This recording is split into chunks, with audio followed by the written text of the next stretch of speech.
পহেলা বৈশাখ উপলক্ষে সরকারি অথবা বেসরকারি চাকরিজীবীদের জন্য বৈশাখী ভাতা নামে যে ভাতা প্রদান করা হয়ে থাকে সেই ভাতা গ্রহণ করা একজন মুসলমানের জন্য কি জায়েজ নাকি না জায়েজ, এই প্রশ্নের উত্তর জানার আগে একটি কমন কথা আমরা জেনে রাখি, আর তা হলো পহেলা বৈশাখ উপলক্ষে প্রচলিত মঙ্গল শোভাযাত্রা থেকে নিয়ে যত প্রকার সংস্কৃতি আছে এসব সংস্কৃতিগুলো মূলত একটি বিশেষ ধর্মের মানুষের ধর্মীয় কৃষ্টি কালচার এবং সংস্কৃতি অথবা তার সাথে সাদৃশ্যপূর্ণ বিষয়।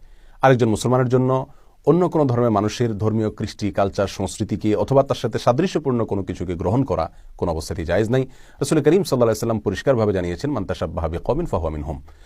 আর এটাকে একজন বিবেকবান মানুষ বাঙালি সংস্কৃতি হিসাবে প্রতিষ্ঠা করার অপচেষ্টাও করা অনুচিত, কারণ 2-3 যুগ আগেও এ সকল মঙ্গল শোভাযাত্রা অথবা সংশ্লিষ্ট পহেলা বৈশাখের প্রচলিত সংস্কৃতিগুলোর কোনোটির অস্তিত্ব এদেশে ছিল না।